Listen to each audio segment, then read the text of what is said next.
தம்பி வணக்கம். வணக்கம். நீங்க இப்ப நாம் தமிழர் கட்சியோட வேட்பாளர் அறிமுக கூட்டத்துக்கு வந்திருக்கீங்க. உங்க தொகுதியில கூட வேட்பாளர் இன்னைக்கு அறிவிச்சிருக்காங்க. முனைவர் சி கலையரசு அவர்கள் சொல்லி அறிவிச்சிருக்காங்க. உங்களுக்கு என்ன தம்பி தகவல் இன்னைக்கு வந்து கிடைச்சிச்சு? என்னென்ன மாதிரி நீங்க உணர்றீங்க இன்னைக்கு? நாம் தமிழர் கட்சி போடி சட்டமன்ற தொகுதி வேட்பாளர் வந்து இன்னைக்கு அறிமுக கூட்டம் இருக்கோம்.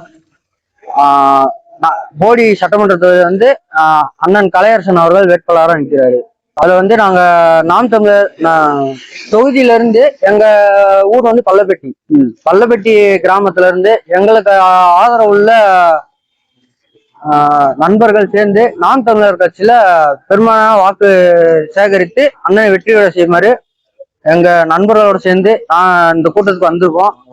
உழைப்போம். எப்பயுமே நாம் தமிழர் தான். மேதகு அண்ணன் பிரபாகரன் அவர் வழியில அண்ணன் சீமான் அவர்களோட நாங்க பயணிப்போம். சிறப்புங்க. ரொம்ப இளம் வயசுல இருக்கீங்க. உங்களுக்கு வந்து வாக்களிக்க தேவையான அடையாள அட்டையில இருக்குங்களா?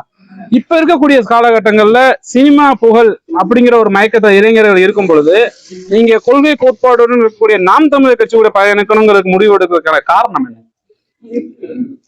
தமிழ முன்னெடுத்து நடந்து போறாள் சீமானா. சரிங்க. அரசியல கையாள பல பல போராட்டங்களுக்கு அண்ணன் கலந்து கொண்டிருக்காரு. அண்ணன் போய் நேரடியா நின்று போராட்டம் செஞ்சிருக்காரு. தேனிக்கு போடியில வந்து மலையேறி மாடு மேய்த்தல் இதுல கலந்து கொண்டு பெரிய இது பண்ணியிருக்காரு.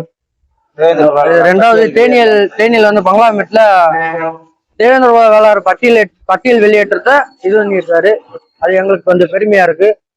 இந்த வட்டம் தேனி சட்டமன்ற தொகுதியில வந்து நாம் தமிழர் கட்சி வந்து பெருமையான வாக்கு இதில் வெற்றி பெற்று சட்டசபைக்கு போகுமாறு கேட்டு. சிறப்பு. நீங்களும் திரைத்துறையை சார்ந்த விஷயங்கள்ல ஈர்ப்பு ஏதாச்சும் இருக்கா? இல்ல அந்த மாதிரி எதுவும் கிடையாது. அப்போ ஒரு சிந்தனையோட இருக்கக்கூடிய ஒரு கூட்டமா சேர்ந்தவங்க இருக்கீங்க. சரி, சீமாவை பார்க்கலாம், கட்சியா பார்க்கலாம். வாழ்த்துக்கள். நம்மளோட கொள்கையை வந்து நம்மளே மீட்டு எடுக்கிறது போராடி சிறப்புங்க. உங்க மாதிரி இளைஞர்களுடைய தாக்கம் அப்படின்றது ரொம்ப அதிகமாவே இருக்கும். வாழ்த்துக்கள். பெரிய மாற்றத்தை எதிர்பார்ப்போம். நன்றி.